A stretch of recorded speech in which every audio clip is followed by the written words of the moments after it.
दोस्तों जियो ने 1 लाख करोड़ रुपए की जो इन्वेस्टमेंट है ना वो एक्वायर कर ली है। देखा तो 22 अप्रैल से सिलसिला था वो चालू हुआ था। उसके बाद फेसबुक ने उसमें इन्वेस्ट किया था लगभग 43,000 करोड़।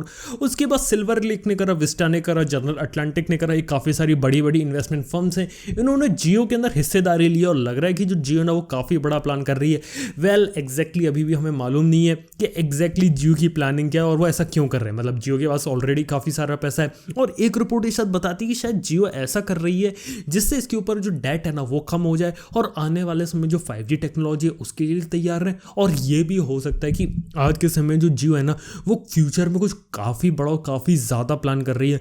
मतलब ऐसे समझ सकते हैं कि जो जियो है ना वो पूरी ऐसी तैयारी में कि मोबाइल फ़ोन या फिर हो सकता है किसी और इंडस्ट्री को कंप्लीटली रिवोल्यूशनाइज कर दे। और काफ़ी बड़ी बड़ी इन्वेस्टमेंट कंपनीज को ना उन्होंने जब पिच किया होगा तो काफ़ी एक इंटरेस्टिंग बात रही होगी। मतलब मैं काफ़ी इंटरेस्टेड हूँ उनका पिच डेक सुनने के लिए कि जियो या फिर मुकेश अंबानी और उनकी जो टीम है वो एग्जैक्टली क्या पिच करती है कि सामने वाली कंपनी उनको मनी देने के लिए ऑफर कर देती है। क्योंकि इतने कम समय में जब हम देखते हैं कि ग्लोबल इकोनॉमी में डाउनफॉल हो रहा है या फिर रिसेशन वगैरह हो रहा है, वहाँ पे जो जियो है ना वो काफ़ी ज़्यादा तेज़ी से काम कर रही है। ये काफ़ी इंटरेस्टिंग बात है यार। मतलब काफ़ी अमेजिंग बात हो जाती है यार। मतलब कि इतना सारा पैसा उन्होंने कलेक्ट कर लिया बहुत ही शॉर्ट टर्म नोटिस के अंदर। और जियो के अंदर जो वो रहती है ना, इन्होंने स्टेक सब बेचने चालू कर दिया धीरे धीरे। तो काफ़ी इंटरेस्टिंग चीज़ है। हो सकता है कि जियो को वो कंप्लीटली पब्लिक भी बना दे जैसे रिलायंस इंडस्ट्रीज भी पब्लिक है। खैर ये तो आगे की बात होंगी, लेकिन देख के काफ़ी एक्साइटिंग खबर पता चलती है कि जियो का मतलब जो इंटरनेशनल मार्केट में जो वैल्यू वो काफ़ी ज़्यादा है। इससे मेरे को लगता है कि इंडिया को भी काफ़ी ज़्यादा हेल्प मिलेगी और इंडिया में काफ़ी सारी नई नई इनोवेशंस और नई नई टेक्नोलॉजीज देखने को मिलेंगी। और लग रहा है जो जियो है ना वो काफ़ी बड़ा प्लान कर रही है। खैर देखेंगे। और मेरे को लगता नहीं है कि जो सिलसिला है जो अभी फंडिंग का जो कलेक्ट कर रहे हैं वो जल्दी ख़त्म होने वाला है। मेरे को लगता है काफ़ी लंबे समय तक चीज़ चलने वाली है। खैर ये बात हो जाती है। और इसके साथ ही जो MI नोटबुक है ना वो तो अभी रिलीज़ हुआ था और उसे लोगों ने पसंद किया था, लेकिन उसको लॉन्च करने के पीछे मैं एक मकसद बता देता हूँ शॉमी का। शॉमी ने इंटेंशनली अभी सिर्फ अपने महंगे लैपटॉप को करा है। उनका ये कहना है कि मतलब कि अभी हमने सिर्फ महंगा लैपटॉप लिया है ताकि महंगा जो लैपटॉप है ना अभी उसे कुछ कम लोग लें। मतलब लोग लेंगे उस क्वांटिटी में नहीं लेंगे जिस क्वांटिटी में शॉमी के दूसरे प्रोडक्ट्स बिकते। और वो सिर्फ ऐसा इसलिए क्योंकि अभी वो अपना जो नेटवर्क होता है वो इस्टेब्लिश कर रहे हैं। मी होम्स के अंदर किस तरीके से नोटबुक का डिस्प्ले होगा वो अभी इस्टेब्लिश किया जाएगा। इसकी सर्विसिंग वगैरह कैसी होगी वो इस्टेब्लिश किया जाएगा। इसके साथ किस तरीके से जो कंपोनेंट्स होंगे उसको बाहर से लेके आएंगे और किस तरीके से पूरा इंफ्रास्ट्रक्चर सेटअप है नोटबुक का वो लेके आएंगे। तो ये तो अभी उन्होंने सिर्फ अपना डेमो दिया है और आने वाले 3 से 6 महीने के अंदर आप समझ सकते हैं कि एक सस्ता MI का नोटबुक आ सकता है। मैंने आप लोगों को पहले बताया ना कि रेडमी बुक का आने वाला है। रेडमी बुक अभी भी प्लानिंग में और वो बिल्कुल आएगा और इसी साल आपको देखने को मिलेगा। लेकिन पहले वो MI नोटबुक ले आए हैं। और वहीं बात करें रेडमी बुक की तो मैं आप लोगों को बता सकता हूँ कि एक काफ़ी अच्छा होने वाला है। 13-14 इंच में लेस देन 30,000 रुपीज़ में आप Core i3 एक्सपेक्ट कर सकते हैं। फिलहाल के लिए राइजन के ऊपर इंडिया में अभी कोई डायरेक्ट कंफर्मेशन नहीं है, लेकिन मेरे को लगता है कि धीरे धीरे राइजन और जो गेमिंग लैपटॉप है ना वो भी आपको शॉमी की तरफ से देखने को मिलेगा। क्योंकि ऑलरेडी जो है ना वो मतलब मी नोटबुक से वो काफ़ी अच्छी चीज़ लेके आया और वैल्यू फॉर मनी वो तो है। लेकिन अब धीरे धीरे जैसे मी नोटबुक हिट होगा वैसे ही आपको रेडमी की ब्रांडिंग के अंदर भी रेडमी बुक देखने को मिलेगा और लैपटॉप मार्केट को रिवोल्यूशनाइज करने की तैयारी है। मतलब जब शॉमी पहली बार मोबाइल फ़ोन लेके आई थी तो वो मी 3 लेके आई थी जो कि उनका फ्लैगशिप फ़ोन था। उसके बाद वो रेडमी 1S लाए थे। तो अब हो सकता है कि 30,000 रुपीज़ के अंदर एक रेडमी बुक देखने को मिल जाए Core i3। और ये भी हो सकता है कि नए नए कलर्स देखने को मिल जाए। यानी कि यार ब्लैक सिल्वर तो यार कितना कॉमन होता है लैपटॉप में, लेकिन रेड, ब्लू, येलो, ग्रीन ऐसे ऐसे कलर्स अगर आ जाए लैपटॉप्स के अंदर ये भी काफ़ी इंटरेस्टिंग बात होगी। तो मैं आप लोगों को एक बात बता सकता हूँ, शॉमी के और सस्ते लैपटॉप्स आने वाले बिलो 30,000 में अगर आप लैपटॉप प्लान करने का सोच रहे हो तो कुछ महीने अगर वेट कर सकते हो तो कर लो, तो आपको देखने को मिल जाएंगे। नहीं तो मार्केट में दूसरी कंपनीज के भी लैपटॉप है और ये जो सस्ते वाले जो लैपटॉप्स आएंगे ना वो मेरे को लगता है काफ़ी अच्छे होंगे। क्योंकि सस्ते में क्या रहता है कि लैपटॉप्स आपको मिल जाते हैं लेकिन स्पेसिफिकेशन अच्छी नहीं मिलती, हार्ड ड्राइव मिलती है, SSDs नहीं मिलती। तो यहाँ पे कुछ ऐसी ऐसी चीज़ें हैं जहाँ पे जो शॉमी ना वो चीज़ें फिक्स करने वाली है और ये काफ़ी इंटरेस्टिंग बात हो जाती है। तो बात ये हो जाती है इसके साथ ही मी नोटबुक के भी अलग अलग वर्जन्स आएंगे। अभी तो सिर्फ एक आया है, इसका तो प्रो वर्जन आना भी बाकी है। 16 इंच वाला मॉडल भी है, गेमिंग लैपटॉप भी है।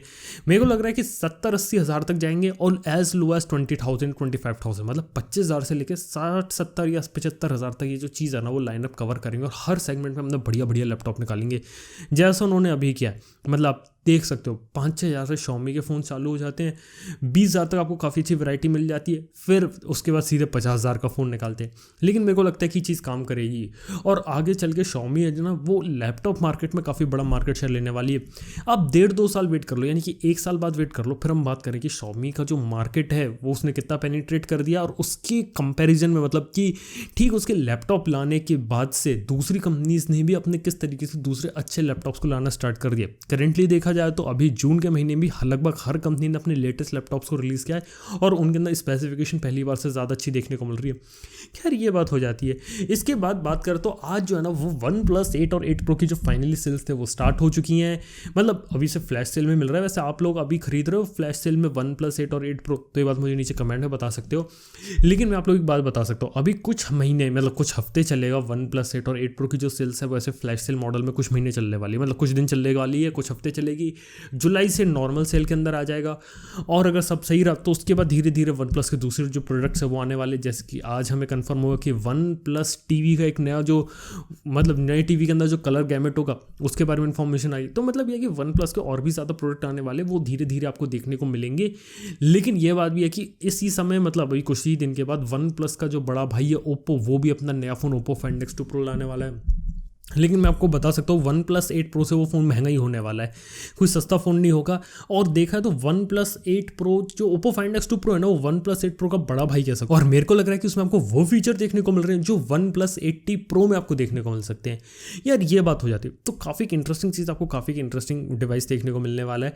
लेकिन OnePlus के अभी जो फ़ोन है ना वो फ्लैश सेल में बिकेंगे, कुछ समय बाद वेट कर लो, उसके बाद नॉर्मल सेल में आएंगे। लेकिन फिर भी देखने वाली बात ये होगी आखिर कितने जो लोग हैं ना वो OnePlus 8 Pro और 8 के ऊपर जाते हैं, क्योंकि जो फ़ोन लॉन्च हुए थे ना वो मिड अप्रैल में हुए थे। मिड अप्रैल से लेके अभी तक काफ़ी ज़्यादा टाइम निकल चुका है, ऑलमोस्ट 2 महीने होने गए हैं। और उसके बाद अगर 1 महीने और वेट करना उसका नॉर्मल सेल स्टार्ट होगी, फिर यार कैसे मज़ा आएगा। और हो सकता है उसके बाद 80 और 80 Pro की बारी आ जाए। लेकिन मैं आप लोगों को इतनी बात बता सकता हूँ, 8 और 8 Pro उतने बड़े हिट साबित नहीं हुए जितने बड़े 7 Pro 70 हुए थे। लग रहा है कि 80 का रिकॉर्ड तोड़ेगा, फिर 80 से कुछ अच्छी उम्मीदें हैं, उसकी सेल्स वगैरह अच्छी होंगी। लेकिन फिलहाल के लिए जो 8 और 8 Pro है ना उसकी सेल्स उतनी अच्छी नहीं हो रही, फ्लैश सेल में हो रहा है। और दूसरी दिक्कत ये भी है कि 8 और 8 Pro है ना मतलब लिमिटेड क्वांटिटी में अवेलेबल है, तो देखा तो उतनी ज़्यादा धूम नहीं मचा पा रहा। और इसकी जो हाइप है ना वो भी बहुत ही धीरे धीरे अब कम होती चली गई, मतलब हाइप जो लेवल है ना वो बहुत ही ज़्यादा कम हो गया है। तो यार ये बात हो जाती है। तो देखते हैं आगे चल के आगे कहानी क्या रहते हैं, तो ये भी काफ़ी इंटरेस्टिंग बात है। इसके बाद बात कर रहे थे जो ओप्पो है ना वो उसने भी कंफर्म कर दिया कि वो अपनी खुद की चिपसेट पे काम कर रहा है और आने वाले समय में जो ओप्पो के फ़ोन्स होंगे वो खुद के चिपसेट पे चलेंगे। ऐसा जो पहले वो हमने Huawei की तरफ से देखा है, Huawei का Kirin चिपसेट है। Xiaomi ने Surge S1 के नाम से इस चीज़ की शुरुआत करी थी, लेकिन वो उसे कंटिन्यू नहीं रख पाया और दोबारा से MediaTek और स्नैपड्रैगन के प्रोसेसर के ऊपर काम करे। अब बारी आती है ओप्पो की कि ओप्पो का जो नया चिपसेट होगा जिस पे वो अभी काम कर रहे हैं उसकी एग्जैक्टली जो परफॉर्मेंस है वो कैसी रहती है, वो उसके कंपैरिजन में, यानी कि स्नैपड्रैगन के जो अच्छे फ्लैगशिप प्रोसेसर उसके कंपैरिजन में वो कहाँ उतरता है। मेरे को लगता है अभी से बजट और मिड रेंज में फोकस करेंगे, धीरे धीरे अपने पावरफुल प्रोसेसर्स को भी निकालेंगे जैसे Kirin ने निकाला। जब ये आएगा तब इसके बारे में और बात करेंगे।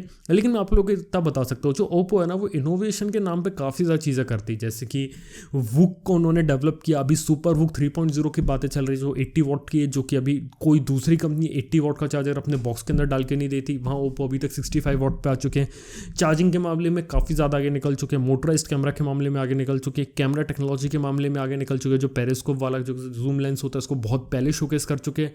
तो इनोवेशन के नाम पे लोग बहुत ज़्यादा काम कर रहे हैं। देखना हो कि ये जो नया चिपसेट रहता है ये किस तरीके से काम करता है, मतलब क्या ये MediaTek से बेटर होता है या फिर उससे ख़राब होता है, या फिर क्या पता स्नैपड्रैगन की टक्कर का प्रोसेसर आ जाए, या फिर क्या पता एप्पल की टक्कर का प्रोसेसर आ जाए। वेल मेरे को लगता नहीं कि एप्पल की टक्कर का आएगा।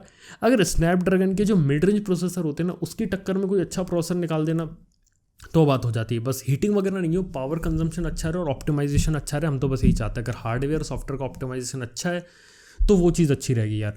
तो मतलब एक इंटरेस्टिंग चीज़ है अगर ओप्पो अपना खुद का एक मोबाइल प्रोसेसर निकाल रही, तो मेरे को लगता है कि इससे जो मोनोपोली जो क्रिएट हो रखी है ना एक तरह से क्वालकॉम की, उसको थोड़ा झटका मिलेगा। तो यार ये बात हो जाती है। और इसी के साथ ही बात करें तो काफ़ी सारी ऐसी फिल्में वार्नर ब्रदर्स की जो इस साल या फिर अब अगले साल रिलीज़ होंगी, और लग रहा है कि बाद में सारी फिल्में रिलीज़ होने वाली। जैसे बात करें कि टेनेट जो कि क्रिस्टोफर नोलन की फिल्म थी वो अब डिले हो चुकी है। इसके साथ ही टॉम एंड जेरी की फिल्म है, इसके साथ ही मैट्रिक्स 4 है वो शायद अब अगले साल होने वाली थी 2021 में, उसके भी आगे रिलीज़ होगी। Wonder woman 1984, Godzilla versus king Kong, ये जो सारी फिल्में है ना सबकी सब डिले हो गई। और आप मान के रखिए जो मूवीज़ है ना उसके बिजनेस को सबसे ज़्यादा हर्ट हुआ। काफ़ी सारी जो हिंदी फिल्में वो डायरेक्टली OTT ऐप्स पे जो हो रही है, नेटफ्लिक्स, प्राइम वीडियो, हॉटस्टार, उस पर डायरेक्टली रिलीज़ होंगी। ये जो बड़ी फिल्में है ना इस साल भी रुकी रहेंगी। ये सब मेरे को लगता है आगने वाले और जो अगला जो साल आएगा ना तभी रिलीज़ होंगी। इस साल आपको शायद सिनेमा हॉल्स में फिल्में देखने को ना मिले, तो यार ये भी बात हो जाती है। वैसे आप मिस कर रहे हो सिनेमा हॉल्स में फिल्में वगैरह देखना, तो ये बात आप मुझे नीचे कमेंट में बता सकते हो। इसी के साथ ही चलिए बात करते हो आप लोग कमेंट के बारे में। तो दीपक भाई पूछ रहे हैं कि OnePlus Z versus iQOO Z1 which is better to है। वेल दोनों जो फ़ोन है वो अभी तक इंडिया में नहीं आए हैं, बाहर भी लॉन्च नहीं हुआ है। OnePlus Z जुलाई का बोला जा रहा है। iQOO Z1 के बारे में कोई वो नहीं है, कन्फर्मेशन नहीं कब आएगा। तो iQOO Z1 देखा जाए तो इंडिया में नहीं है, लेकिन उसके अंदर Dimensity 1000+ है। और OnePlus Z में Snapdragon 765G आएगा। तो मेरा सजेशन ये है कि यहाँ पे OnePlus Z थोड़ा सा ज़्यादा बेटर रहता है, क्योंकि वहाँ पे आपको Oxygen OS मिलेगा। तो OnePlus में आपको ऑब्वियसली बेटर डील मिलेगी, तो उसके वेट कर सकते हो। और iQOO Z1 का कोई कंफर्मेशन नहीं कि अभी आएगा या कब आएगा। तो यार ये बात हो जाती है। इसके साथ ही बात करें तो कुछ यादव भाई का सवाल है कि PlayStation Xbox को क्या फ्यूचर में CPU की तरह काम में ले सकते हैं क्या, जैसे PC की तरह भी काम कर सकें। PC PlayStation बॉक्स के गेम्स रन कर सकता है पर PlayStation Xbox PC वाले गेम नहीं कर सकता। आई विश के हार्डवेयर की पावर दूसरे काम में ली जा सकती है। एक्चुअली PlayStation 3 में ऐसा किया जा सकता था, लेकिन अभी के समय में नहीं किया जा सकता, क्योंकि सोनी और जो माइक्रोसॉफ्ट है ना वो सिर्फ गेम खेलने के लिए उसी पर्पज़ के लिए बनाते हैं। और उसका जो यूज़ है ना वो आप उन्हीं काम में कर सकते हो जिसके लिए उन्होंने अलाउ किया है। PS3 का यूज़ ऐसे सुपर कंप्यूटर बनाने के लिए किया गया था, लेकिन अपडेट पुश करके और उन्होंने अपने हार्डवेयर में धीरे धीरे चेंजेस करके उसको इसके इनकम्पैटिबल बना दिया और बाद में उसे सिर्फ गेम खेलने के लिए पर्पज़ के लिए बनाया। तो देखा जाए तो ओवरऑल इनकी कहने की बात यह है कि Xbox का आर्किटेक्चर PC का आर्किटेक्चर सेम है, लेकिन Xbox से आप PC काम नहीं ले सकते, PC पर डायरेक्टली Xbox का गेम नहीं चला सकते, लेकिन PC पे PC वर्जन उसका जो अलग से आता है वो चलेगा। और ऐसा सिर्फ इसलिए क्योंकि PC का सॉफ्टवेयर डिज़ाइन आर्किटेक्चर थोड़ा सा अलग है और उसके हिसाब से जो गेम्स होते हैं वो अभी बनते नहीं है। और हार्डवेयर जो रहता है Xbox और PlayStation का वो एग्जैक्टली फिक्स रहता है। तो आप उसके अंदर क्या कर सकते हैं कि जो कंपनीज है वो बहुत ही ज़्यादा R&D करके उसके अंदर जो गेम्स होते हैं उसे ऑप्टिमाइज़ करती हैं, इसलिए आपको कई बार Xbox और PlayStation के अंदर हाई क्वालिटी गेम्स देखने को मिलते हैं। तो यार ये बात हो जाती है। और उसको सिर्फ गेमिंग के लिए बनाया गया है, तो प्राइमरी यूज़ तो गेमिंग है, तो गेमिंग के लिए उसका यूज़ होता है। दूसरी यूज़ होती है मल्टीमीडिया, DVD, गाने वाने सुनना है, फिल्में शोज़ वगैरह देखना है, तो इन सब के लिए आप यूज़ कर सकते हो। तो ये दो मेन रीज़न है। जो कंप्यूटिंग होती है ना, जो प्रोफेशनल कंप्यूटिंग जो आप विंडोज़ डाल के चला रहे हो, वो अभी के समय तो पॉसिबल नहीं। कंपनीज ने ये चीज़ लॉक करके रखी है, क्योंकि हार्डवेयर है वो पावरफुल तो है, लेकिन उन्होंने इस टाइप की चीज़ें डिसेबल कर रखी है कि जिससे आप इन चीज़ को इनेबल कर पाओ। तो ये बात हो जाती है। इसका नित्यांश का सवाल है, इस laptop bonanza sale right now time to buy gaming laptop under 60 और वेट फॉर दिवाली सेल। यहाँ पे मैं आप लोगों के लिए एक सीक्रेट मैसेज देना चाहता हूँ। वो ये है कि अगर आप कोई भी प्रोडक्ट लेना चाहते हो उसके लिए सेल का इंतजार कर रहे हो, तो बेस्ट पॉसिबल सेल आप लोगों को मालूम है कब आती है? वो आती है सितंबर के बाद, यानी कि फ्लिपकार्ट के जो बिग बिलियन डेज होते हैं वो, और जो अमेजन की ग्रेट इंडियन फेस्टिवल सेल होती है वो जो सेल होती है वो दिवाली से जस्ट पहले आती है।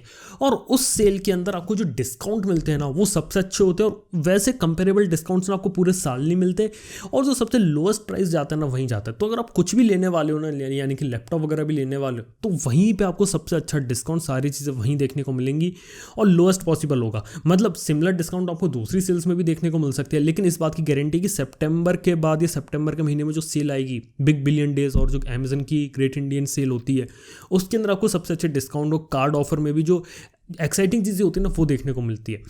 तो यार ये बात हो जाती है, तो आप समझ सकते हो वही बेस्ट टाइम है और उसी में आपको सबसे अच्छी चीज़ देखने को मिलेगा। मेरे को लगता नहीं कि अभी लैपटॉप बोनेंजा और जो सेल हो रही है ये भी थोड़ी मार्केटिंग वगैरह करनी, थोड़ा बहुत डिस्काउंट वगैरह मिल जाएगा, लेकिन जो बड़ा डिस्काउंट है ना वो आपको थोड़ा बाद में मिलेगा। जो सितंबर की सेल होती है ना आप उसका वेट कर सकते हो, वो उसके अंदर आपको सबसे अच्छी डील्स देखने को मिलती है। तो ये एक सीक्रेट बात है, ज़्यादातर लोगों को पता नहीं है, तो आपके साथ मैंने शेयर कर दी। तो दोस्तों आज के शो में बस इतना। अगर वीडियो अगर आप लोगों को पसंद आए तो लाइक कर लेना, चैनल को सब्सक्राइब कर लेना। थैंक यू आपको वीडियो देखने के लिए। मैं आपसे मिलता हूँ नेक्स्ट वीडियो के अंदर। Good bye.